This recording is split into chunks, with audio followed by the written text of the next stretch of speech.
नमस्कार दोस्तों, आज मैं आपको प्लेटफॉर्म का सेट नंबर 2 कराऊंगा। ठीक है, तो अच्छे से आपको करना है। ठीक है, देखो पहला क्वेश्चन कह रहा है कि भारत में पहला अंतरिक्ष दिवस कब मनाया मनाया गया। तो ये मनाया गया था, आपको पता होगा, ये मनाया गया था 23 अगस्त को। क्यों मनाया गया था समझते हैं। सबसे पहले पहले इसका भूमिका समझते हैं कि ऐसा क्यों होता। देखो, एक था चंद्रयान 1। चंद्र चंद्र चंद्रयान चंद्रयान 1। चंद्रयान 1 पता है चंद्रयान 1 कब लॉन्च किया गया था। ये भारत का पहला चंद्र मिशन था। भारत का भारत का पहला पहला चंद्र मिशन था। चंद्र मिशन था, पहला चंद्र मिशन था। इसका चंद्रमा की सतह का अध्ययन करने के लिए, सतह का अध्ययन करने के लिए एक हो जाता था, और मिनरल की पहचान के लिए भी, पानी वाटर की खोज के लिए। और ये पता है कब लॉन्च किया गया था। ये किया गया था 22 अक्टूबर 2008 को। 2008 को। और ये किससे लॉन्च किया गया था। ये इसका रॉकेट था PSLV-C11। PSLV-C11 से लॉन्च किया गया था ये। ठीक है, फिर था और ये सफलतापूर्वक सफल हो गया था। सफल था, भारत ने पहली बार चंद्रमा पर पानी और अणुओं की खोज किया था। ठीक है, और ये बहुत बड़ी उपलब्धि थी। ठीक है, फिर चंद्रयान 2 आया। चंद्रयान 2 चंद्रयान चंद्रयान 2 चंद्रयान 2 जो आया था, ये भारत का दूसरा और महत्वाकांक्षी मिशन था जिसमें एक ऑर्बिटर था। ऑर्बिटर ऑर्बिटर था ऑर्बिटर था जो कक्षा में घूम रहा था। चंद्रमा की कक्षा में घूमता। और एक था लैंडर जिसका नाम था विक्रम।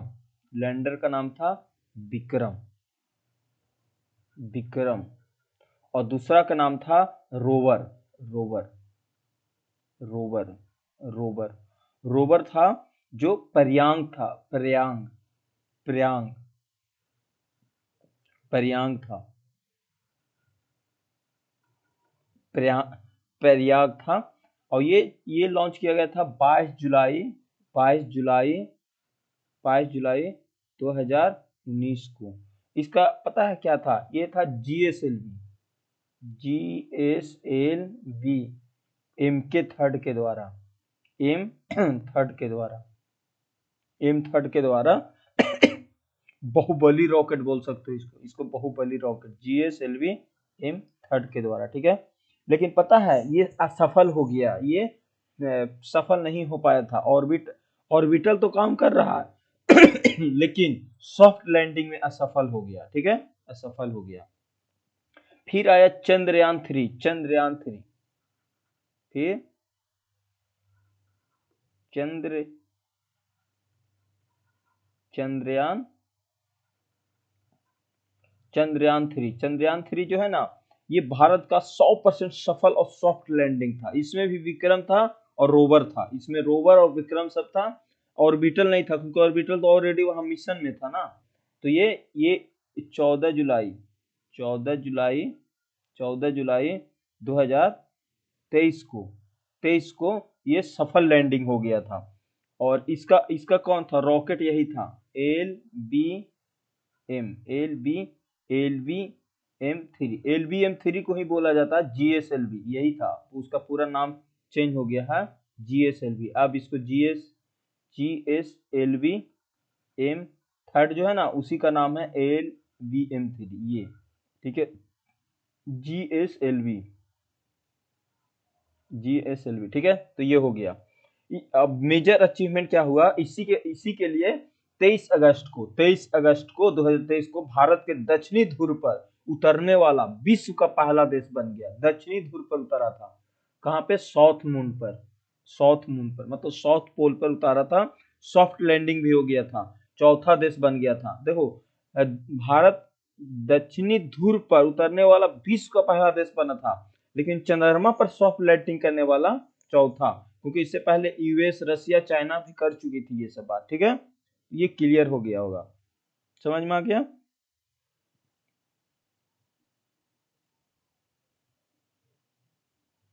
ठीक है, तो यहाँ तक क्लियर। तो इसलिए इसका आंसर क्या हो जाएगा, 23 अगस्त। 23 अगस्त 23 अगस्त 23 अगस्त को मनाया जाता है अंतरिक्ष दिवस, अंतरिक्ष दिवस। ठीक है, देखो चंद्रयान 4 की भी बातें किया जा रहा है, चंद्रयान 4 की भी बातें हो रही है कि चंद्रयान 4 या चंद्रयान 5 लॉन्च किया जाएगा। ठीक है, मिशन है इसका, चंद्रयान 4 का भी और चंद्रयान 5 का भी मिशन तैयारी शुरू हो चुकी है, आपको पता होगा। चंद्रयान 5 और चंद्रयान 4, चंद्रयान 4 जो है ना, चंद्रयान 4 की अनुमान है कि 2027 तक, और चंद्रयान 5 जो है 2028 तक लॉन्च करने की पूरी संभावनाएं बताई जा रही है आगे जाके। ठीक है, यहाँ तक क्लियर। तो इसका समझ में आ गया होगा अच्छे से। देखो अभी तक इसरो ने जो जो मिशन किया है ना, उसको भी हम लोग पढ़ लेते हैं, क्योंकि इसरो इसरो के द्वारा, यहाँ तक क्लियर।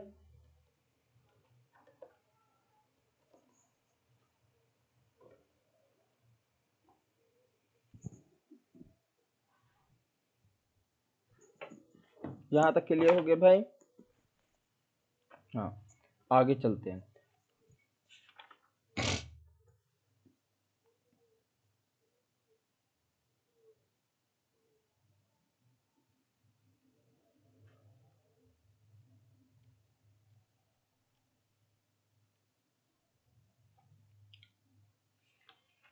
ठीक है, तो यहाँ तक क्लियर। चंद्रयान 1 कब लॉन्च हुआ था, भारत का पहला चंद्र मिशन था 22 अक्टूबर 2008 को PSLV C11 के तहत। फिर चंद्रयान 2 ऑर्बिटर था, लैंडर का नाम विक्रम था और रोवर था प्रयांक था।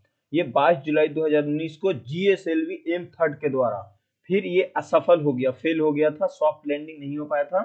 फिर चंद्रयान 3 हुआ 14 जुलाई 2023 को LV M3 के द्वारा, इसी का नाम है, पहले नाम था GSLV M3, पहले इसी का नाम था GSLV M3। ठीक है, समझ रहे हो, यहां तक क्लियर। आगे चलते हैं।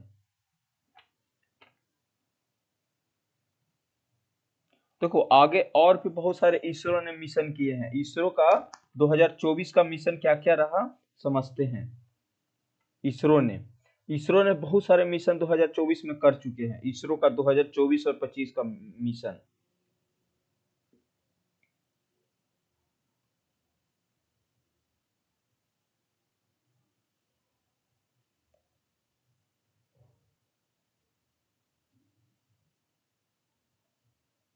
ठीक है। देखो इसरो इसरो की स्थापना कब हुआ है, इसरो की स्थापना इस बार का पूछा जा सकता है।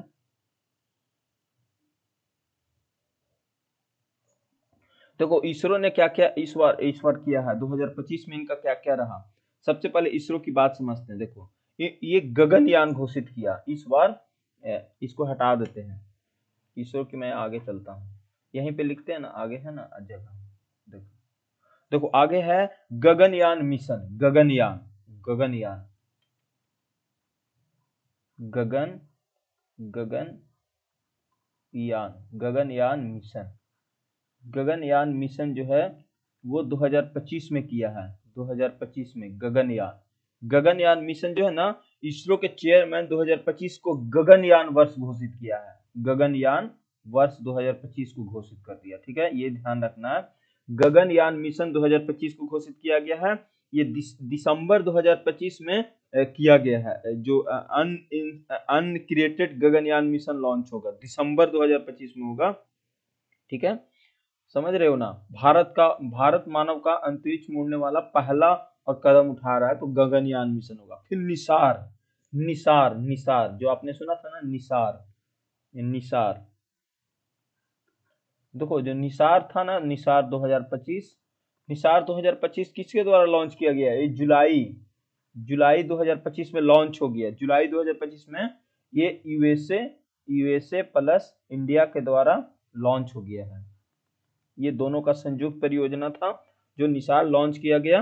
दुनिया का सबसे उन्नत रैंडेम्बल सैटेलाइट है जो जलवायु परिवर्तन, हिमनद, ग्लेशियर, भूकंप और ये सब के निगरानी करेगा। फिर इन्होंने एनवीएस 02 ये सब देखो 2025 का है। गगनयान मिशन लॉन्च किया, फिर निसार इन्होंने लॉन्च किया। एनवीएस जो है ना, नेविगेशन सैटेलाइट लॉन्च, ये जनवरी 2025 में लॉन्च किया था। कब किया था? ये किया था 29 जनवरी 2025 को लॉन्च कर दिया था। 2025 को लॉन्च किया था इसरो ने। किससे किया था? जीएसएलवी F15 से किया था। NVS-2 को नेविगेशन लॉन्च किया। भारत की पहली जीपीएस प्रणाली है ये जीपीएस प्रणाली है।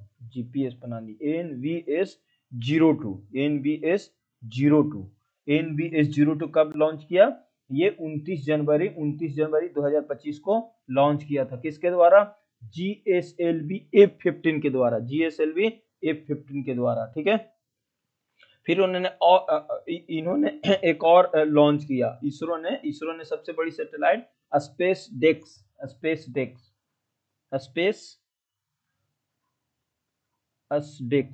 ये 2025 लॉन्च किया। इसरो ने पहला ऑन ऑर्बिटल सैटेलाइट डॉकिंग यह मिशन सैटेलाइट और रिपेयर के लिए महत्वपूर्ण है। ठीक है, समझ रहे हो। और भी बहुत सारे देखो गगनयान, फिर PSLV commercial launch, Nisar, Aditya L2 भी लॉन्च किया, चंद्रयान 3 तो जारी है। फिर ये सबसे इम्पोर्टेंट है स्पेसडेक्स 2025 जो लॉन्च किया है। बिहार का गौरव, इसरो का जो कार्बन फार्मिंग प्रोजेक्ट है ना, पूसा बिहार में इसरो ने रिस्पिकी पूसा कार्बन फार्मिंग फंड किया है जो ईडी कन्वेंस पे लगाया जाएगा। ठीक है, तो इस तरह से देखा जाए तो इतने सारे उपलब्धियां रही है। ठीक है, आगे चलते हैं। ठीक है, ये कब किया है? ये जो स्पेस जो है ना, इसरो ने श्रीहरिकोटा से इसरो ने श्रीहरिकोटा से पीएसएलवी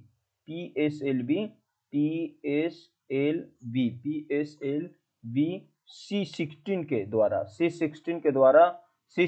के द्वारा क्या लॉन्च किया? स्पेसडेक्स मिशन लॉन्च किया। ठीक है, ये लॉन्च किया गया है। ठीक है, यहां तक क्लियर। और 15 अगस्त 2025 को इसरो ने 56वां स्थापना दिवस भी मनाया है। कब? जो इसरो है, 15 अगस्त 2025 को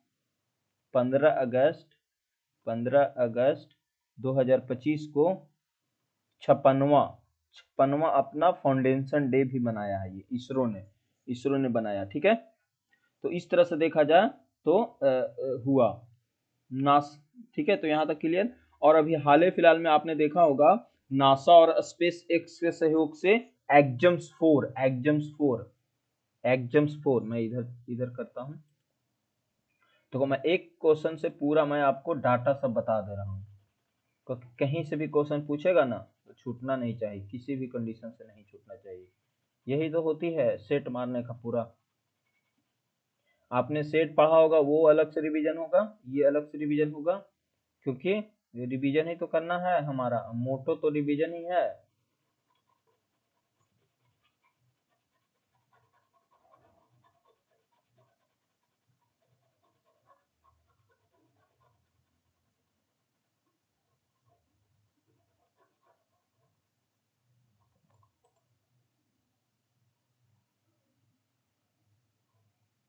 ठीक है, यहां तक क्लियर।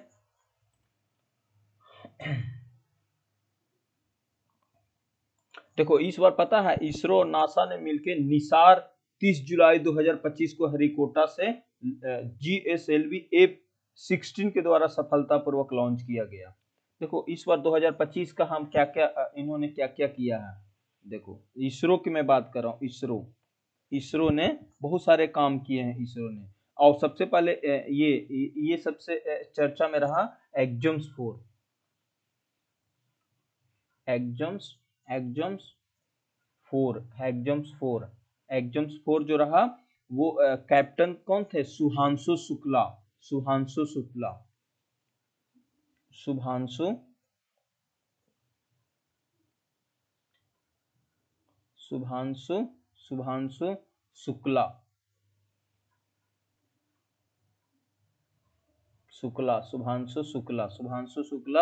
ने कब किया, 15 जुलाई 2025 को 15 जुलाई 2025 को सफलतापूर्वक पृथ्वी पर लौट आए, 15 जुलाई 2025 को। ठीक है, तो इस तरह से देखा जाए तो हमने इसरो 2035 तक भारतीय अंतरिक्ष स्टेशन करने की योजना बना रहा है। ठीक है, अगला क्वेश्चन पे चलते हैं। ठीक है, अगले क्वेश्चन पे, अगला क्वेश्चन है कि हाल ही में अंतरिक्ष संगठन मीथेन उत्सर्जन पर नजर रखने के लिए टेंजर 1 सैटेलाइट लॉन्च किया। तो ये किया है नासा ने। किसने किया है, तो ये नासा ने किया है, नासा ने। ठीक है, नासा के द्वारा लॉन्च किया गया है। ये नासा ने मीथेन उत्सर्जन को ट्रैक करने के लिए ट्रेंजर वन सैटेलाइट, ट्रेंजर 1 सैटेलाइट लॉन्च किया है। ये उपग्रह है, ये कहां से लॉन्च किया गया, कैलिफोर्निया के वेडिगन स्पेस फोर्स सेंटर से। किसके द्वारा लॉन्च किया गया, स्पेस फॉल्कन के द्वारा, जो स्पेस फॉल्कन 9 है ना, उसके द्वारा अगस्त 2024 में लॉन्च किया गया था। इस मिशन का उद्देश्य है कार्बन डाइऑक्साइड और मीथेन उत्सर्जन को पता लगाना। यह ग्रीन हाउस गैसों की निगरानी करेगा ताकि ट्रेंजर उत्सर्जन को ट्रैक करने के लिए स्पेक्ट्रोमीटर तकनीक का उपयोग किया जा सके।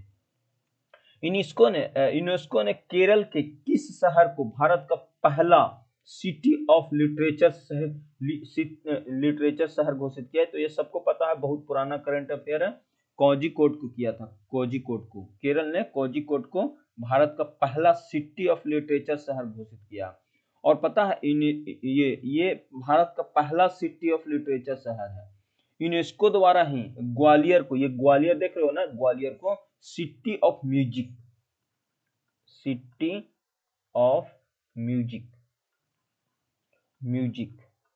घोषित किया है। ग्वालियर को सिटी ऑफ म्यूजिक घोषित किया है। यूनेस्को की अगर बात करें तो यूनेस्को की हेडक्वार्टर कहाँ है, हेडक्वार्टर जो है ये पेरिस में है, पेरिस में है। ठीक है, और इसकी स्थापना कब हुआ था, 16 नवंबर 1945 को हुआ था, 16 नवंबर 1945 को। इसका काम क्या है, इसका काम यही है कि एजुकेशन को बढ़ावा देना, कल्चरल को बढ़ावा देना, जितना भी टूरिस्ट, जो भी पुराने धरोहर है उसको बचाना, ये सब उसी का काम है। ठीक है, हाल ही में यूरोपीय परिषद के नए अध्यक्ष के रूप में किसे चुना गया है, तो ये चुना गया एंटोनियो कोस्टा जो थे यूरोपीय संघ के परिषद के नए अध्यक्ष के रूप में चुना गया है। एंटोनियो कोस्टा जो है वो पुर्तगाल के पहले प्रधानमंत्री भी रह चुके हैं। ठीक है, अगला क्वेश्चन है, भारत एक स्वास्थ्य योजना, आयुष्मान भारत योजना मुहैया करा रही है। इस प्रकार राज्य के नीति निर्देशक तत्व के अंतर्गत आते हैं। देखो पोषण या पौष्टिक, ये सब किसके अंतर्गत आती है, 47 के अंतर्गत आता है, 47 के अंतर्गत। देखो हम पूरा अनुच्छेद कंप्लीट करते हैं, जितना भी राज्य के नीति निर्देशक तत्व है ना, उसको 10 मिनट में हम लोग कंप्लीट कर लेंगे, रिवीजन हो जाएगा। यहाँ पे 4 अनुच्छेद तो है, लेकिन 4 नहीं, पूरे 36 से 51 तक जो भी अनुच्छेद है ना राज्य के नीति निर्देशक तत्व में, उसको हम लोग कंप्लीट करते हैं। ठीक है,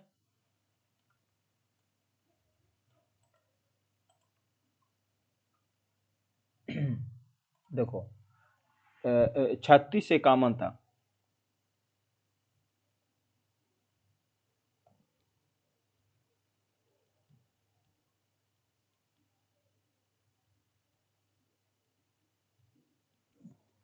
देखो सबसे पहले राज्य के नीति निर्देशक तत्व कहाँ पे है, भाग भाग 4 में है, भाग 4 में 36 से 51 तक, 36 से 51 तक इसका सारा अनुच्छेद है, ठीक है। 36 से 51 तक, 36 से 51 तक, 36 से 51 तक, ठीक है।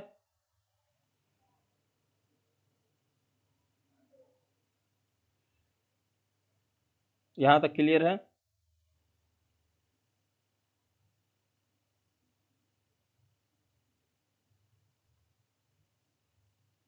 आगे चलते हैं। देखो 36 के 51 से पहला पहला देखो, एक एक अनुच्छेद को हम लोग पढ़ते हैं।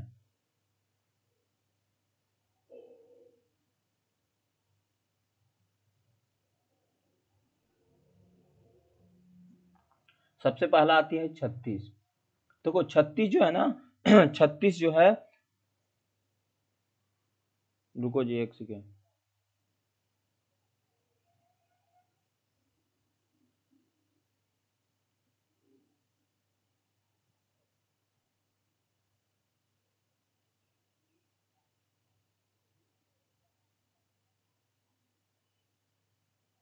देखो 36 में कहा गया है कि भारत में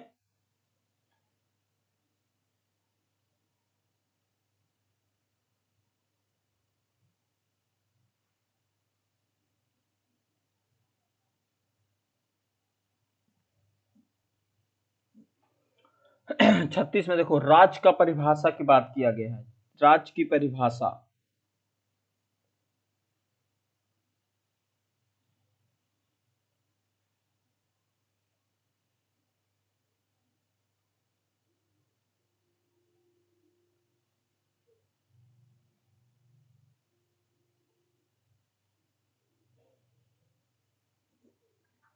क्या राज्य की परिभाषा, राज्य की परिभाषा, परिभाषा। देखो राज्य क्या होती है, राज्य उसको बोला जाता है, राज्य उसको कहा जाता है जो जो राज्य मतलब क्या होगी, संसद, जो जो ऑथोरिटी है, मतलब कोई भी मौलिक अधिकार को खराब नहीं कर सकता, तो राज्य उसको कहा जाता है जो, जैसे भारत सरकार हो गए, राज्य सरकार हो गए, स्थानीय निकाय हो गया, सुप्रीम कोर्ट हो गया, हाई कोर्ट हो गया। जैसे कल के दिन आप दरोगा बनते हो तो वो भी आप राज्य के अंतर्गत आओगे। तो राज्य की परिभाषा यही होती है कि जिसके पास ऑथोरिटी पावर होती है, वो किसी भी मौलिक अधिकार को हनन नहीं कर सकता है, वो होती है राज्य। 37 में कहा गया है, 37 में देखो, 37 में कहा गया है कि ये न्यायालय में लागू नहीं होगा, न्यायालय में लागू नहीं होगा, लागू लागू नहीं किया जाएगा, नहीं किया जाएगा, किया जाएगा, ठीक है। ये 37 में बोला गया है। मतलब ना देश की जो भी शासन व्यवस्था, फंडामेंटल राइट्स तो आप लागू करा सकते हो, लेकिन लेकिन जो भी राज्य के नीति निर्देशक तत्व है, जो राज्य को फंड दिया गया है, रिस्पॉन्सिबिलिटी, अगर वो राज्य करे या ना करे, जैसे अच्छी शिक्षा व्यवस्था दे, अच्छी सड़क दे, अच्छी कानून व्यवस्था दे, ये सब अगर नहीं कर पा रही है राज्य सरकार, तो आप न्यायालय नहीं जा सकते हो। 38 में क्या बोला गया है, देखो 38 में कहा गया है सामाजिक, आर्थिक और राजनीतिक न्याय की बात किया गया है। 38 में क्या किया गया है, सामाजिक सामाजिक सामाजिक आर्थिक आर्थिक और राजनीतिक, राजनीतिक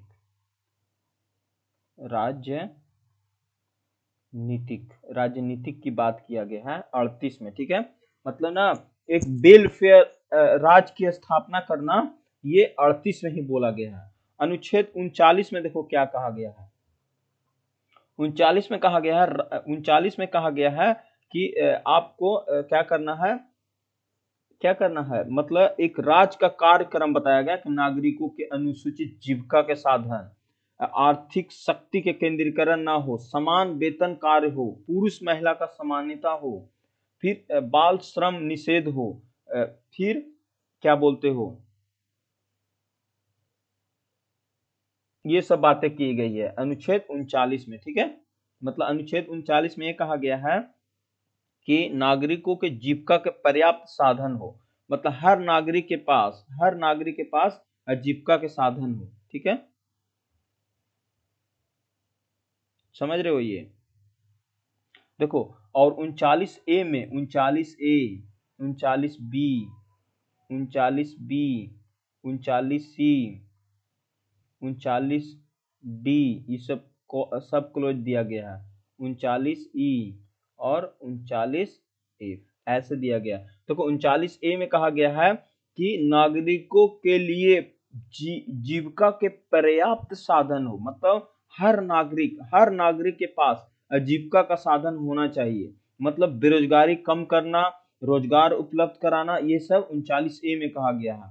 39B में कहा गया है कि समान संसाधनों का वितरण होना चाहिए, समान संसाधन के वितरण होना चाहिए, मतलब जो भी हो प्राकृतिक संसाधन है जैसे जमीन, जल, वन, खनिज, सभी को लाभ पहुंचे, इसमें कोई जातिवादी या उच्च नीच नहीं होना चाहिए, लोगों के बीच में एक समान वितरण होना चाहिए। ठीक है, अनुच्छेद 39C में कहा गया आर्थिक शक्ति का केंद्रीकरण नहीं होना चाहिए, जैसे राज्य में एक ऐसी व्यवस्था बना जाए जहां धन और आर्थिक कुछ शक्तियों में सीमित के न रह जाए, सभी को बराबरी अधिकार मिले। ठीक है, मोनोपोली नहीं होना चाहिए। 39D में कहा गया है समान कार्य के लिए समान वेतन, अनुच्छेद 39D में कहा गया है समान कार्य के लिए समान वेतन होना चाहिए। और 39E में कहा गया है श्रमिकों के कर्मचारियों का शोषण नहीं होना चाहिए।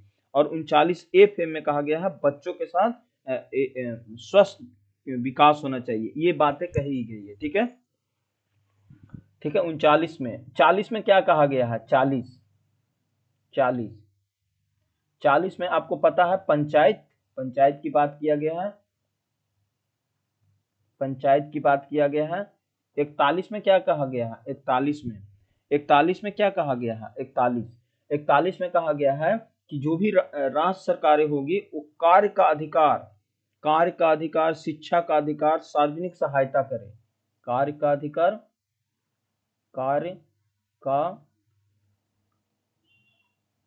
अधिकार, शिक्षा का अधिकार,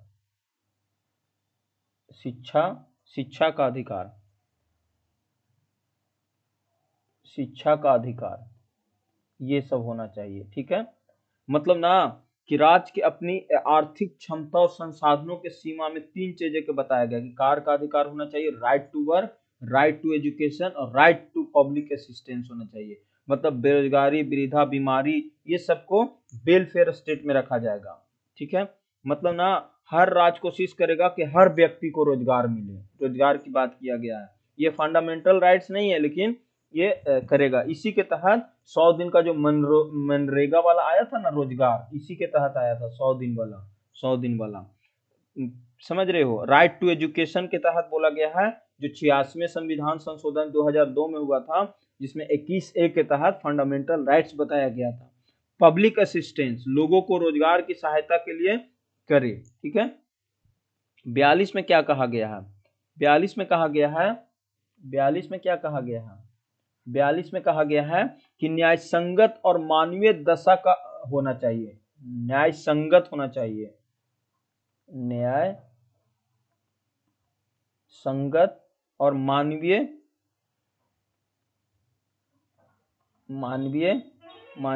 कार्य दशा होना चाहिए। मतलब इसका मतलब हुआ ना कि राज्य ऐसे कानून बनाएगा जो श्रमिकों को न्याय संगत और मानवीय कार्य परिस्थितियों में हो। जैसे मान लो कि ऐसा नहीं कि कार्य एक अच्छे जगह होना चाहिए, मजदूरों की स्वस्थ होना चाहिए, अत्यधिक समय तक काम नहीं कराया जाए, साफ सफाई, पानी, शौचालय की व्यवस्था करा जाए, ये सब काम 42 में बोला गया है। ठीक है, 43 में क्या कहा गया? 43 में कहा गया है कि कोई भी राज्य सरकार जो होगी वो जीवन निर्वाह योग्य वेतन, श्रमिकों का कल्याण और कुटीर उद्योग की व्यवस्था करे। अनुच्छेद 43 में ये बातें कही गई है, अनुच्छेद 43 में कही गई है। अनुच्छेद 43 में मतलब ना श्रमिकों का लिविंग वेज मिले, काम की सुरक्षित परिस्थिति हो और सामाजिक मिले। ठीक है, अनुच्छेद 44 तो सबको पता है, समान नागरिक संहिता होना चाहिए। अनुच्छेद 45 में क्या कहा गया है? अनुच्छेद 45 में कहा गया है कि जो 6 वर्ष से कम बच्चे हैं, 6 वर्ष से जो कम बच्चे हैं उनकी अच्छी एजुकेशन मिले।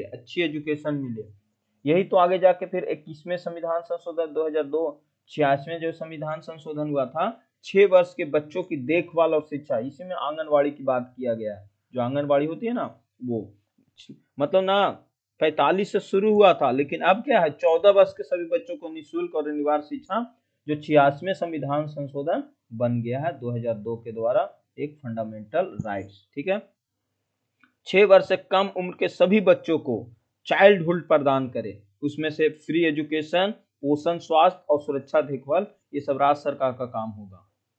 ठीक है, 45। 46 में देखो कहा गया है एससी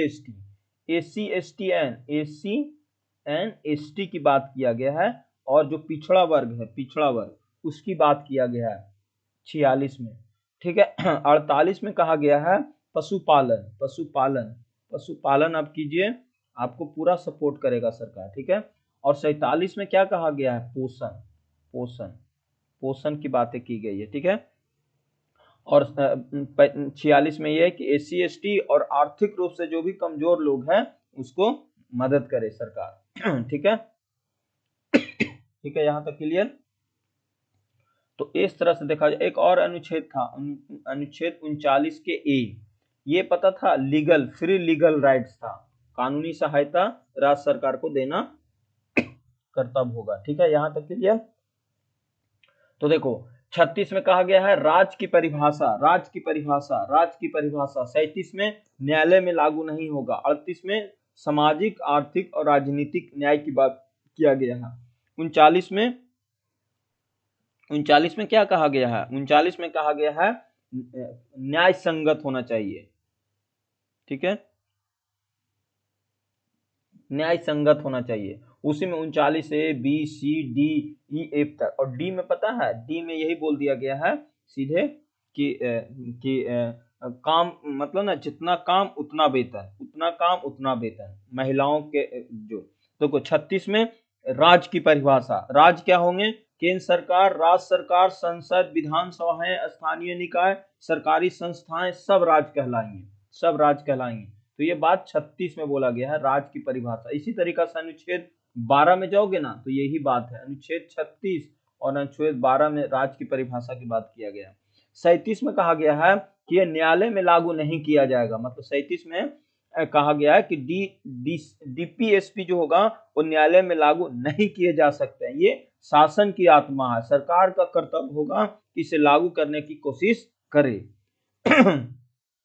38 में कहा गया है सामाजिक, आर्थिक और राजनीतिक न्याय की बात किया गया है कि मतलब राज्य एक ऐसा सोल वेलफेयर बनाए, गांधी जी की जो सपना था कि राज्य ऐसा समाज बनाए जहां असमानता कम हो, असमानता कम हो, आर्थिक, सामाजिक, राजनीतिक सब न्याय मिले, मतलब गरीबी उन्मूलन जैसी योजनाएं, स्वास्थ्य बीमा, ये हो। फिर 39 में कहा गया है कि नीति कार्यक्रम का सबसे महत्वपूर्ण होगा, जैसे नागरिकों को जीविका का वेतन, संसाधनों का वितरण, ये सब 39 के ए में कहा गया है, नागरिकों के जीवन का साधन होना चाहिए। 39 के बी में कहा गया संसाधनों का समान वितरण होना चाहिए। फिर 3 में कहा गया आर्थिक सशक्तिकरण का रोक होना चाहिए, और चौथा डी, 39 के डी में कहा गया है कि समान कार्य के लिए समान वेतन होना चाहिए, और 5वां में कहा गया पुरुष और महिला के बीच में समानता होना चाहिए, डिफरेंस नहीं होना चाहिए, ये राज्य का कर्तव्य होगा। ठीक है, और इसी तरीका से 6ठा में कहा गया है कि बच्चों का स्वास्थ्य का विकास होना चाहिए, 39 के एफ में। 39 के ए देखो, 39 ए जो है ना, ये है निःशुल्क विधिक सहायता, कौन करेगा, राज्य सरकार करेगा। मान लो कि कल के दिन आप कोई बड़ा कानून पेचीदा में फंस चुके हो, और आपको लग रहा है कि मैं बेगुनाह हूं, मुझे फंसाया जा रहा, और अब गरीब हो, केस नहीं लड़ सकते हो, तो राज्य सरकार क्या करेगी, राज्य सरकार के पास पूरा पावर दिया गया है कि ये क्या करे, राज्य सरकार के पास पूरा पावर दिया गया है कि उसको हेल्प करे, एक कानूनी सहायता दे। मतलब राज्य सरकार के पास पता है ना, एक बहुत सारे वकील होती है, सरकारी वकील जिसको कहा जाता है, वो आपका केस लड़ेगा और आपको हक, न्याय का हक दिलाएगा। ठीक है, 40 में क्या कहा गया है, पंचायतों का गठन होगा, और बिल्कुल गठन हुआ है। 41 में कहा गया है कार्य, शिक्षा और सामाजिक सहायता होना चाहिए। 42 में क्या कहा गया है कि मानवीय कार्य और दशाओं का मानवीय सहायता होना चाहिए, मतलब जहां पे आप काम कर रहे हो वहां सुरक्षित कार्यस्थल हो, महिलाओं को मातृत्व अवकाश की सुविधा, अगर मान लो महिला पीरियड में है या उसको छुट्टी चाहिए तो देना उसको अनिवार्य है। 43 में कहा गया कि अगर आप काम धाम सही कर रहे हो तो कितना वेज मिलेगा, रूल रेगुलेशंस क्या होंगे, कितने टाइम के लिए आप काम करोगे, ये सब डिसाइड करना चाहिए। अनुच्छेद 43A में उद्योगों को श्रमिकी की भागीदारी होगा। और 44 में क्या बोला गया है, समान नागरिक संहिता। 45 में 0 से 6 से मतलब 0 से 6 के 0 से 6 के बच्चों को क्या होना चाहिए, प्रारंभिक शिक्षा होना चाहिए, पोषण, स्वास्थ्य, प्री स्कूल शिक्षा, जैसे आंगनबाड़ी सोचते हो ना, आंगनबाड़ी, पोषण, तो ये सब इसी में आता है। अनुच्छेद 46 में कहा गया एससी एसटी और कमजोर वर्गों का उत्थान होना चाहिए। अनुच्छेद 47 में पोषण और स्वास्थ्य का असर का बढ़ाना होना चाहिए। अनुच्छेद 48 में कहा गया कृषि और पशुपालन वैज्ञानिक पद्धति होना चाहिए। और अनुच्छेद 48A में पर्यावरण की बात किया गया, मात्र एक जगह जो है ना वो पर्यावरण की बात किया गया। अनुच्छेद 49 में राष्ट्रीय स्मारकों का सुरक्षा। अनुच्छेद 50 में क्या किया गया, न्यायपालिका और कार्यपालिका का पृथकीकरण। और अनुच्छेद 51 में अंतर्राष्ट्रीय शांति और संबंध की बात किया गया। तो यहाँ तक हम लोगों ने पूरा कर लिया। यहाँ तक क्लियर। शॉर्ट में एक बार समझ लेते हैं, देखो शॉर्ट में एक बार समझ लेते हैं, देखो क्योंकि ये सब रटना बहुत जरूरी है। मतलब आपको याद होगा, फिर से याद हो जाएगा। एटीट्यूड नहीं मतलब आपको लगेगा ये सब तो याद है, लेकिन एग्जाम में अगर प्रेशर में गलत सलत हो गया तो दिक्कत हो जाती है ना। 36 राज्य की परिभाषा। 37 डीएसपी प्राकृतिक न्यायालय में लागू नहीं होगा। 38 सामाजिक कार्य और राजनीतिक न्याय। 39 नीति कार्यक्रम का सबसे महत्वपूर्ण, जैसे 39D में कहा गया है पुरुष और महिला का समान कार्य के लिए समान वेतन, ठीक है। 39A में निःशुल्क विधिक सहायता। 40 पंचायतों का संगठन। 41 कार्य शिक्षा और सार्वजनिक सहायता। 42 मानवीय कार्य दशाएं मातृक सहायता। 43 लिविंग वेज और कुटीर उद्योग। 43A उद्योगों को श्रमिक भागीदारी। 44 समान नागरिक संहिता। 45 बाल देखभाल, जो भी 0 से 6 के बच्चे हैं ना वो। 46 एससी एसटी एंड कमजोर का उत्थान। 47 पोषण और स्वास्थ्य का असर। 48 कृषि और पशुपालन। 48 पर्यावरण संरक्षण, पर्यावरण संरक्षण की बात किया गया, जो 42वां संविधान संशोधन में इसको जोड़ा गया था, जिसमें ना एनएचटी आया था, प्रोजेक्ट टाइगर आया था, क्लीन इंडिया प्रोग्राम आया था। 49 राष्ट्रीय स्मारक सुरक्षा। 50 न्यायपालिका और कार्यपालिका का पृथक। और 51 में अंतरराष्ट्रीय शांति का संबंध। ये सब हम लोगों ने कर लिया अच्छे से, ठीक है।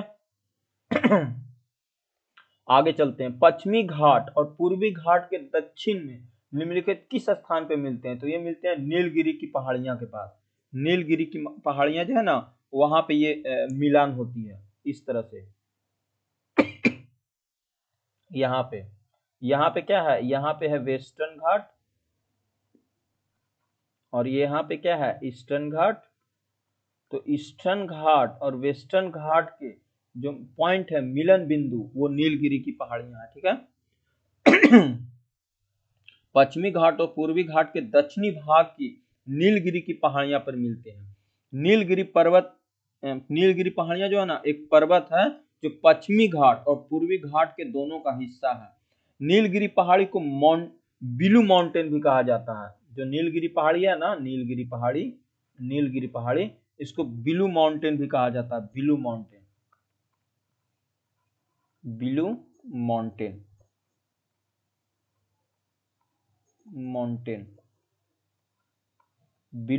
भी कहते हैं इसको, बिलू माउंटेन भी कहा जाता है, ठीक है।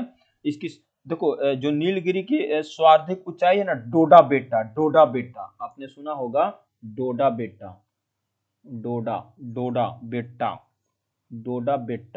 बेटा की ऊंचाई पता है कितना है, यह है 2637 मीटर है, जो नीलगिरी की सबसे ऊंची चोटी है, और दक्षिण भारत की सबसे ऊंची चोटी जो है वो अन्नामुदी है। अन्नामुदी दक्षिण भारत की अन्नामुदी। देखो अगर आपसे पूछे जाना है कि दक्षिण भारत की सबसे ऊंची चोटी, तो अन्नामुदी। नीलगिरी की सबसे ऊंची चोटी तो डोडा बेटा। ये दोनों बातें आपको ध्यान रखना, कंफ्यूज नहीं होना। अन्नामुदी की जो ऊंचाई है ना, अन्नामुदी की, ये है ये है 2695 मीटर। ये भी ध्यान रखना, पूछ देता है एग्जाम में। सतपुड़ा जो श्रेणी है ना, वो नर्मदा और ताप्ती की भ्रंश घाटियों के, जो सतपुड़ा देख रहे हो, सतपुड़ा, ये जो सतपुड़ा देख रहे हो, ये सतपुड़ा पता है नर्मदा और ताप्ती की भ्रंश घाटियों के बीच में राजपीला पहाड़ी, जो महादेव और मैकाल के रूप में पश्चिम की पूर्व में विस्तृत है। और ये जो महेंद्रगिरी देख रहे हो, महेंद्रगिरी की पहाड़ी, वो उड़ीसा के पूर्वी घाट पे स्थित है, उड़ीसा में पाया जाता है। ये उड़ीसा में है, उड़ीसा में, उड़ीसा के पूर्वी घाट में है, पूर्वी घाट में, पूर्वी घाट में है ये, पूर्वी घाट में, ठीक है। और ये देख रहे हो ना अन्नमाला पहाड़ियां, ये आंध्र प्रदेश में है, आंध्र प्रदेश में, ये भी आंध्र प्रदेश में है, पूर्वी घाट में, पूर्वी घाट में। लेकिन इसके आंसर क्या हो जाएगा, ए। नबार्ड, नबार्ड, नबार्ड मुख्य रूप से छोटे और सीमांत किसानों और किश्तकारों को ऋण की आवश्यकता पूरा करने के लिए 2004-5 में नामक एक विशेष पायलट परियोजना शुरू किया था। इसका नाम था जेएलपी, जेएलपी,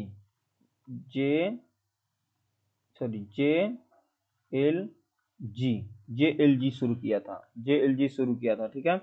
नबार्ड ने, नबार्ड जो है वो मुख्य रूप से जो छोटे और सीमांत किसान होते हैं ना, उनको लिए जेएलजी नामक एक विशेष पायलट परियोजना की शुरुआत किया था। जेएलजी,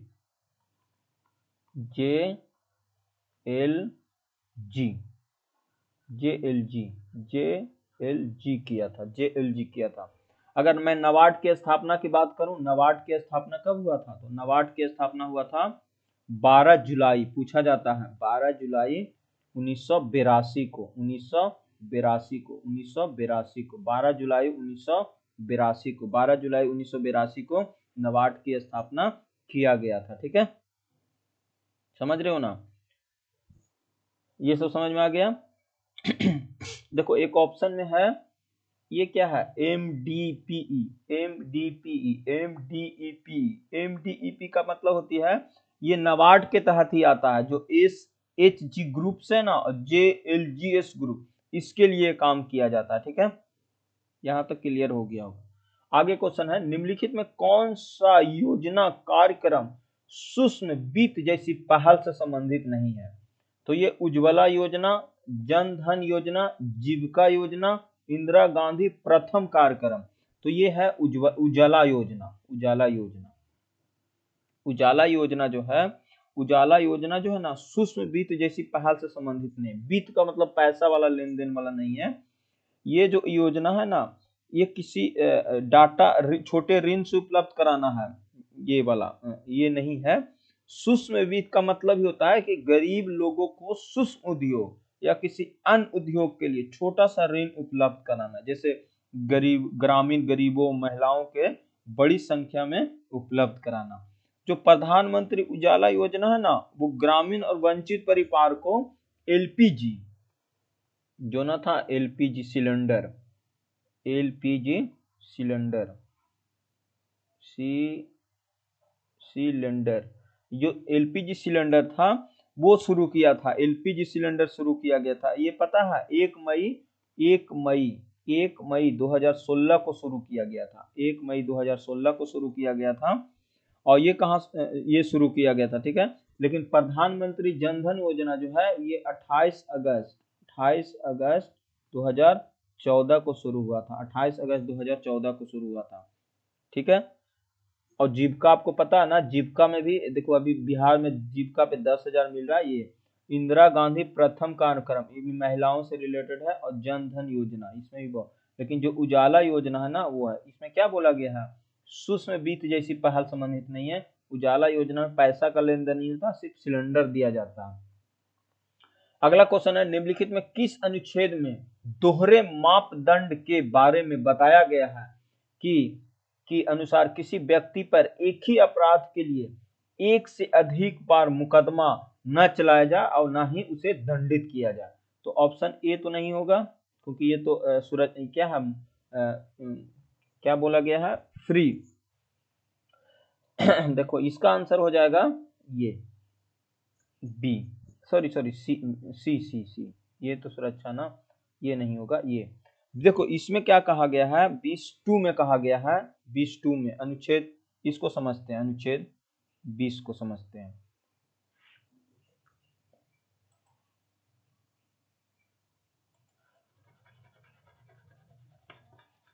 देखो अनुच्छेद 20 जो है ना, वो अपराध के लिए दंड से संबंधित है, अनुच्छेद 20।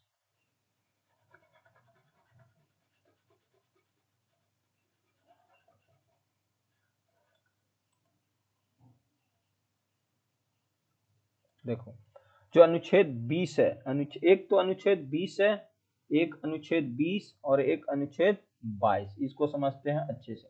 देखो अनुच्छेद 20 है, अपराध के लिए दंड से संबंधित सुरक्षा है। अगर आपने अपराध कर लिया, अपराध के लिए, अपराध के लिए दंड की सुरक्षा की बात किया, दंड के संबंध में, अपराध के दंड के संबंध में बोला गया। भारतीय संविधान के अनुच्छेद 20 कहता है कि जो आपराधिक मामला होंगे ना, क्रिमिनल केस, खास करके क्रिमिनल, जो भी क्रिमिनल होंगे, क्रिमिनल केस जो होंगे, जो क्रिमिनल केस होगा, क्रिमिनल केस को 3 सुरक्षा देता है। पहला देता है कि expo fact law, double judiciary और सेल्फ क्रिमिनेशन। देखो इसमें 3 देते हैं। 20(1) क्या बोलता है, 20(2) क्या बोलता है, सब क्लोज, और 20(3) क्या बोलता है। देखो 20 का मतलब होती है एक्स पोस्ट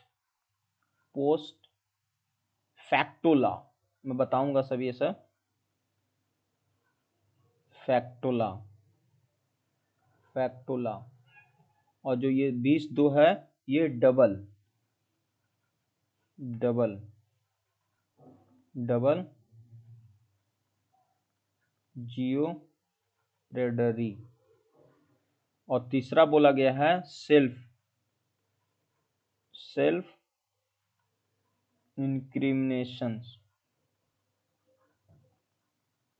देखो ये बताया, मतलब देखो समझते हैं, ये सब फंडामेंटल राइट्स का हिस्सा है जो 20 में है। आपातकाल में भी इसे निलंबित नहीं कर सकते हो, पता है ना, जब आपातकाल होती है इसमें निलंबित नहीं किया जा सकता। देखो 3 इसमें बताया गया, अनुच्छेद 20 में कहा गया है, देखो 20 में, अनुच्छेद 20(1) में, अनुच्छेद 20(1) में देखो, अनुच्छेद 20(1) कह रहा है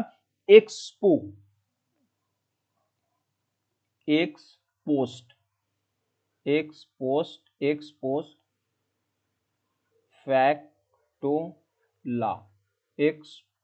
फैक्टोला, इसका मतलब होता है कि मतलब एक राज्य का ऐसा कानून नहीं बनाया सकता जो अतीत में किए गए कार्य अपराध बना दे या पहले से किए गए अपराध की सजा बढ़ा दे। सरल भाषा में समझो कि कोई नया कानून जो पीछे से लागू नहीं हुआ, कोई व्यक्ति उस समय कानून के हिसाब से दोषी होगा। समझ रहे हो, नहीं समझ रहे हो?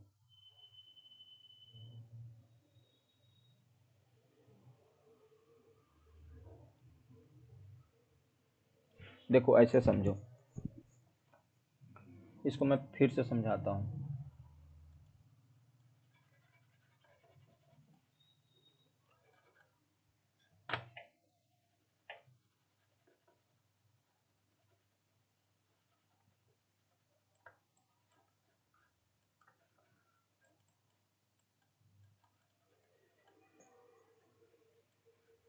देखो इसको समझते हैं। अनुच्छेद 20, देखो अनुच्छेद 20 क्या कहता है, अनुच्छेद 20, देखो अनुच्छेद 20 कहता है, अनुच्छेद 20 का 3 क्लोज हमें पढ़ना है, सबसे बड़ी बात है ना, 3 क्लोज, 20(1), 20(2) और 20(3). देखो 20(3) क्या कहता है ना, जैसे अनुच्छेद पीछे से कानून निषेध, 20(1) में कहता है, 20(1) में कहता है कि पीछे से कानून निषेध। मान लीजिए, देखो पीछे मतलब ना, इसका मतलब हो गया, x post ex post facto law. Ex post facto law का मतलब होता है पीछे से लागू कानून निषेध हो जाएगा। पीछे से कानून पीछे से लागू कानून, पीछे से लागू कानून निषेध।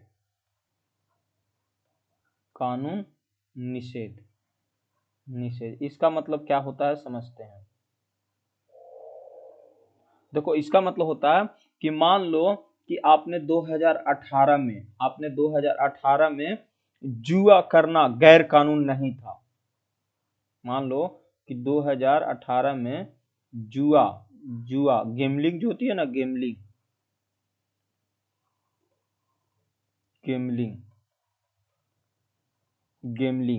मान लो 2018 में जुआ गेमलिंग करना गैर कानूनन नहीं था, मतलब गैर कानून नहीं था।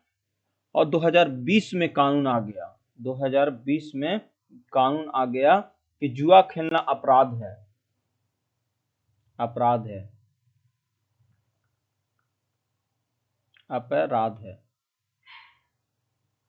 समझ रहे हो, जुआ खेलना अपराध है। मतलब 2018 में गैर कानून नहीं था, मतलब आप खेल सकते हो जितना खेलना, लेकिन 2020 में कानून आ गया कि ये जुआ खेलना अपराध है।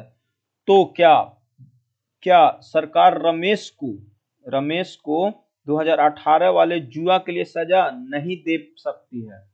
अगर आपने 2018 में जुआ खेला था तो क्या आपको वो सजा यहाँ मिलेगी, अब 2020 में मिलेगी? नहीं मिलेगी, क्योंकि उस समय यह अपराध नहीं था। समझ रहे हो ना? तो ये बातें बोला गया है 20(1) में, ठीक है।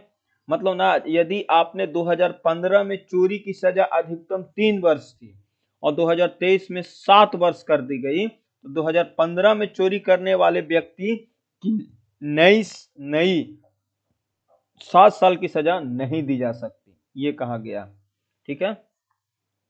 अनुच्छेद 20(2) में देखो क्या कहा गया। 20(2) में कहा गया है कि 20 में एक अपराध के लिए 2 बार की सजा नहीं होगा, 2 बार की सजा 20(2) में यही कहा गया है कि राहुल पर मुकदमा चला, कोर्ट ने उसे बरी कर दिया और पुलिस चाहे तो फिर से वही चोर पे केस नहीं खोल सकती। एक ही अपराध के लिए दोबारा ट्रायल नहीं होगा। जैसे मान लो कि यदि सीमा पर रेप केस का फैसला हो गया, गिल्टी और नॉट गिल्टी, और उसी अपराध के लिए नई केस के नाम फिर से मुकदमा नहीं चलाया जा सकता। मतलब एक सजा के लिए एक, और खुद के खिलाफ गवाही देने का दबाव नहीं, अपने खिलाफ बयान देने के लिए मजबूर नहीं किया जा सकता। अनुच्छेद 3 के मतलब पुलिस पूछताछ करेगी, पुलिस अगर जबरदस्ती आपसे आरोप ले लिया तो मौन रहो, या मारपीट से जबरदस्ती आपने दे दिया तो चलेगा, लेकिन वो कोर्ट में नहीं माना जाएगा। समझ रहे हो ना?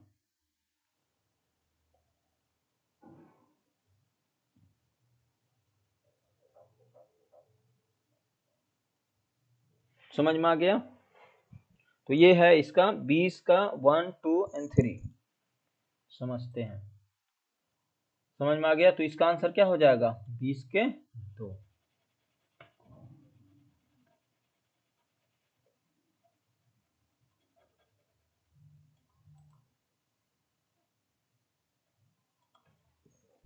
देखो सबसे आसान भाषा में समझते हैं 20 का। 20 में देखो 20 जो है ना, वो 20 में जो है वो बहुत ही आसान भाषा में हम लोग समझते हैं। सबसे पहले समझो 20(1) क्या कहता है। 20(1) क्या कहता है?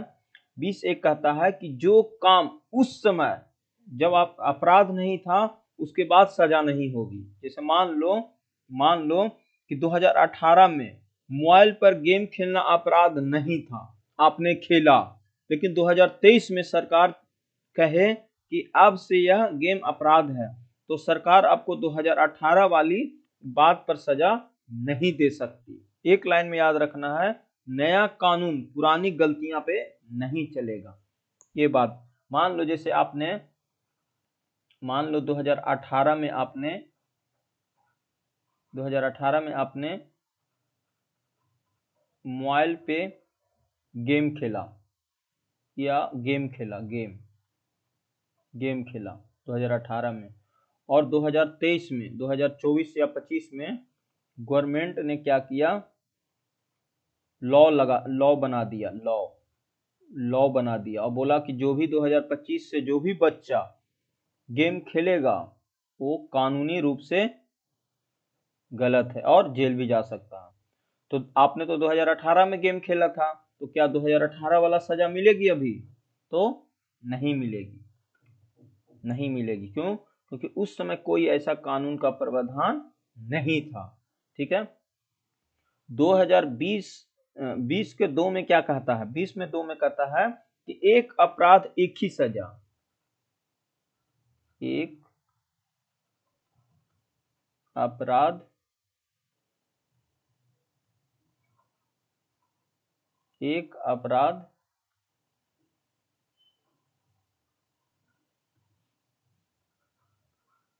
एक ही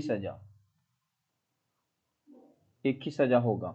मतलब एक केस खत्म, वही दोबारा केस नहीं खुल सकता। अगर आपने एक केस खत्म हो गया तो दोबारा नहीं खुल सकता। मान लो शिवानी पर चोरी का केस चला, कोर्ट ने उसे बरी कर दिया, तो पुलिस चाहे तो उसी चोरी के लिए नया मुकदमा दोबारा चालू नहीं कर सकती, क्योंकि एक अपराध एक सजा दो बार नहीं।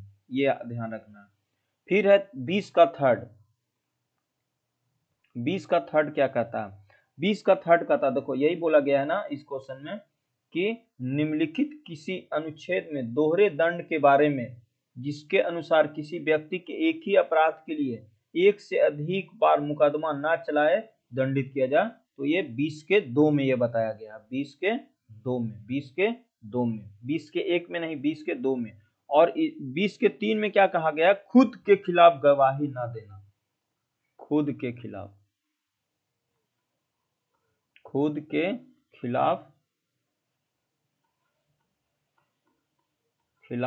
गवाही। तो कभी कभी क्या होती है ना कि बहुत सारे ऐसे केस होती है जहां मुजरिम कोई और है और गुनाह किसी और ने किया और मुजरिम किसी और को बना दिया जाता है, और उसको पुलिस जबरदस्ती टॉर्चर कर कर के बोलता है कि आप गवाही दो और यही बातें तुम जज के सामने बोलना कि हाँ मैंने ही ये किया है। तो पता है ये सब बातें कोर्ट में नहीं मानी जाती। पुलिस चाहे आपको जितना मार पीट ले, साइन करवा दे, जो करवा दे, ये सब वैलिड नहीं है कोर्ट में ये सब मान्यता नहीं देती। क्यों? क्योंकि जब आपका वकील होगा तो वकील आपको सीधे यही कहेगा कि ठीक है पुलिस ने जो भी कुछ किया, आपके एविडेंस कलेक्ट किया कि हाँ आपने सजा किया, ये किया, वो किया, ठीक है आपने किया, पुलिस के सामने सब बातें आपने मान लिया, लेकिन जब जब जब आपसे कौन जज साहब पूछेंगे कि क्या आपने ही गुनाह किया है, तो सीधा आप बोल देना नहीं। तो बोलेगा पुलिस के सामने तो सारा एविडेंस दिख रहा है, बोला नहीं सर जबरदस्ती ने मुझे फंसाया और मार पीट के तहत गवाह दिलवाया और बोला कि हाँ आप ही बताओ, लेकिन मैंने ये काम नहीं किया। तो ये केस चलेगी, डिबेट होगी, ओरिजिनल एविडेंस कलेक्ट होगा, जांच पड़ताल होगी, तब पता चलेगा कि मुजरिम कौन है। ठीक है। तो 20(1) में बोला गया है कि जो कानून पहले नहीं था, अगर आपने वो काम किया और अब लागू हुआ तो वो वैलिड नहीं माना जाएगा। 20(2) में कहा गया है एक अपराध के लिए एक ही बार सजा मिलेगी, दोबारा नहीं। 23 में बोला गया खुद के खिलाफ गवाही देने से मना कर देना। ठीक है। तो यहां तक क्लियर। अब देखो 22 अनुच्छेद 22 समझते हैं। अनुच्छेद 22 में भी आपको कभी कभी कंफ्यूजन होता है। अनुच्छेद 22 देखो, अनुच्छेद 22 जो है ना,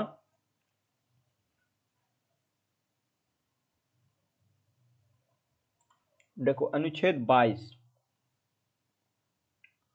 22 में कहा गया है कि गिरफ्तारी और निरोध, गिरफ्तारी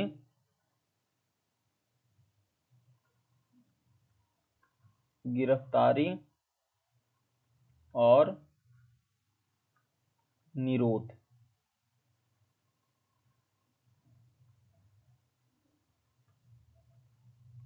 गिरफ्तारी और निरोध का मतलब ना, अनुच्छेद 22 में कहता है कि नागरिकों को पुलिस द्वारा की गई गिरफ्तारी में 6 महत्वपूर्ण उद्योग दिया गया है। ठीक है, मतलब गिरफ्तारी और निरोध की बातें की गई है। ठीक है, समझ रहे हो ना, इसमें ये बातें की गई है कि देखो, एक दो तरह का गिरफ्तारी होती है पब्लिक के सामने। एक तो होती है समान गिरफ्तारी, समान गिरफ्तारी,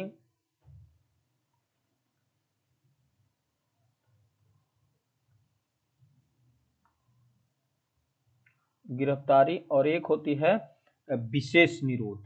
विशेष विशेष निरोध की बात किया गया है।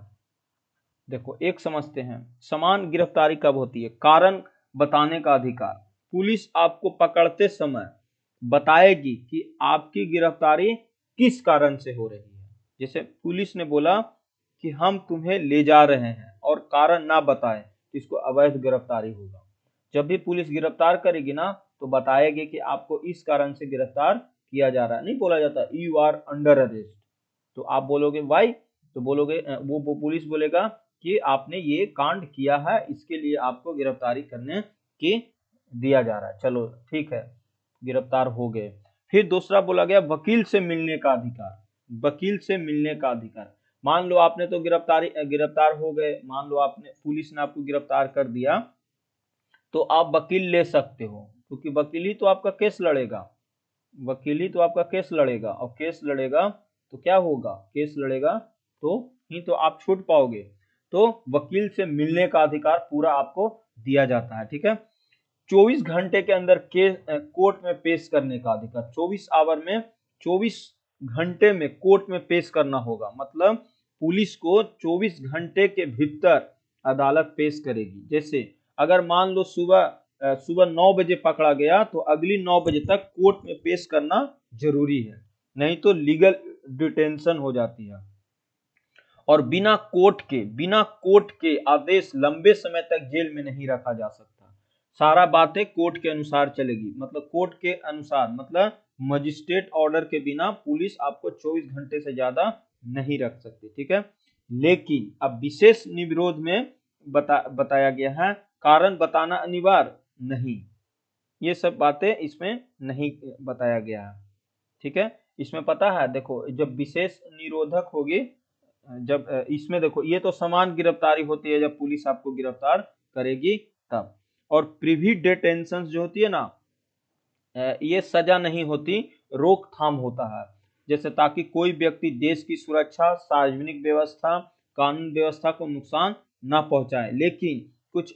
लेकिन इसमें भी कुछ सुरक्षा दिए गए हैं। जैसे प्रिवी डिटेंशन सुरक्षा का अधिकार है, कारण बताना अनिवार्य होगा। सरकार, पुलिस आपको बताएगी कि आपको किस वजह से हिरासत में लिया गया है, आपको अपने पक्ष रखने का मौका मिलेगा, आपका निरोध के खिलाफ अपने पक्ष रख दे सकते हैं। एडवाइजरी बोर्ड उसे सुनेगा। एडवाइजरी बोर्ड 3 महीने में रिपोर्ट देगी। एडवाइजरी बोर्ड यह जांच करके बताएगी कि ये निरोध उचित है या नहीं। अगर एडवाइजरी बोर्ड कह दे कि निरोध नहीं है तो व्यक्ति को छोड़ दिया जाएगा। फिर प्रिविटेंट डिटेंशन में क्या नहीं मिलता? आपको तुरंत वकील का अधिकार नहीं मिलता है, वकील आपको तुरंत नहीं मिलेगी, 24 घंटे में अदालत में नहीं पेश किया जाएगा। ये सब आप देख रहे हो ना, वकील नहीं मिलेगी, 24 घंटे के अंदर आपको नहीं मिलेगी। क्यों? क्योंकि विशेष निरोध में क्या होती है ना, उसी को गिरफ्तार किया जाता है जो आतंकवादी हो, गुंडा हो, तस्करी हो या देश विरोधी लोगों के नियंत्रण में किया जाता है। ठीक है, जैसे भारत में बहुत सारा है, एनएसए, एनएसए, फिर यूपीए, ये सब है ना, फिर ये सब है, बहुत सारे गिरफ्तारियां हैं जो ना अभी चल रही है। ठीक है, समझ में आ गया? तो इसका आंसर क्या हो जाएगा? इसका आंसर 20 के 2 हो जाएगा। तो समझ में आ गया? 20, देखो 20 का और 22 में समझ में आ गया ना। 20 में ये कहता है कि कोई भी कानून अगर 2018 में था, वो आपने कांड किया और कानून में नहीं था, और 2025 में वो लागू कर दिया, तो वो कांड 2018 वाला आप नहीं ले सकते हो। 2020 के 2 में कह रहा है एक ही अपराध एक ही सजा। 2020-23 में कह रहा है खुद के खिलाफ गवाही नहीं दे सकते, ठीक है। और 22 में कह रहा है गिरफ्तारी और निरोध। एक तो गिरफ्तारी, एक निरोध। गिरफ्तारी दो तरह का होती है, एक समान गिरफ्तारी और एक विशेष निरोध। समान गिरफ्तारी में होती है कि अगर आपको गिरफ्तार कर लिया गया तो पुलिस आपको पूछेगी, बताएगी, पुलिस बताएगी यू आर अंडर, आपको गिरफ्तार क्यों किया गया, कारण बताएगी। वकील लेने का पूरा हेल्प दिया जाएगा और 24 घंटे के अंदर मजिस्ट्रेट के पास आपको जाना होगा, ले जाया जाएगा, ठीक है। लेकिन 22 के विशेष निरोध में बोला गया है ऐसा नहीं होता, उसमें एक स्पेशल एडवाइजरी कोर्ट होता है जो वो सब बताएगा। इसमें ना तो आपको वकील लेने का अधिकार होगा, ना ही 24 घंटे के अंदर आपको दिया जाएगा। और ये ज्यादा से ज्यादा आतंकवादी गतिरोध, पुलिस मतलब आतंकवादी गतिरोध में ये सब किया जाता है, ठीक है। समझ में आ गया यहाँ तक? अच्छे से समझ में आ गया होगा, ठीक।